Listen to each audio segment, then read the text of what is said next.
কম দামে একটা ভালো ব্যাগ পাওয়া খুবই টাফ। আমি কয়েকদিন আগে মাত্র ৭৫০ টাকায় অনলাইন থেকে একটা ব্যাগ অর্ডার করেছিলাম এবং ব্যাগের কোয়ালিটিটা এত ভালো ছিল, ব্যাগটা দেখতেও বেশ সুন্দর ছিল। যেহেতু আগের ব্যাগটা ভালো পড়েছে, এজন্য এবার আমি আরও ২টা ব্যাগ অর্ডার করে দিয়েছি। এইগুলোর দামও ৭৫০ টাকা করেই পড়েছে। বার্নিশ কালারের এই টাইপের একটা ব্যাগ আমি আগেরবার নিয়েছিলাম, ওইটা একজনকে গিফট করে দিয়েছি, এই জন্য সেম কালারের আরেকটা ব্যাগ নিয়ে নিলাম। তো এইটা দেখলাম আগেরটার চাইতে বেশি সুন্দর। এই ব্যাগগুলো আমি নিয়েছি আর্ট অফ আনিতা পেজ থেকে। ওনাদের পেজে কিন্তু রিজনেবল প্রাইসে আপনারা আরো সুন্দর সুন্দর ব্যাগ পেয়ে যাবেন। আর কাঁধের বেল্টের সাইড দিয়ে যে গোল্ডেন চেনটা দেওয়া হয়েছে, এটা দেখতে না ভীষণ ভালো লাগছিল। আমার কাছে এই টাইপের গোল্ডেন চেনের ব্যাগ বেশি ভালো লাগে। এটা মিডিয়াম সাইজের একটা ব্যাগ, আর ব্যাগের চেন থেকে শুরু করে মেকিং কোয়ালিটি কিন্তু দাম তুলনায় বেশ ভালো। ব্যাগের ভিতরে একটা লং বেল্ট দেওয়া আছে।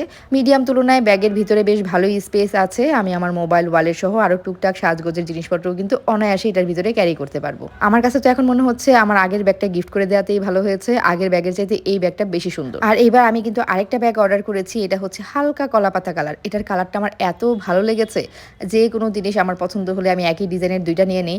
আসলে এই কালারটা আমার কাছে ভীষণ ভালো লেগেছে, আর এই টাইপের কালার যে কোনো ড্রেসের সাথেই কিন্তু মানিয়ে যায়। এই ব্যাগটারও সেম দাম ৭৫০ টাকা। এটার ভিতরেও কিন্তু মোটামুটি ভালো স্পেস আছে। 2টা ব্যাগের মধ্যে কোন কালারটা বেশি সুন্দর অবশ্যই কমেন্ট করে জানাবেন। আর ব্যাগের পেজটা আমি ট্যাগ করে দিব। আপনারা যদি রিজনেবল প্রাইসে এমন সুন্দর সুন্দর ব্যাগ চান, ওনাদের পেজ থেকে ঘুরে আসতে পারেন।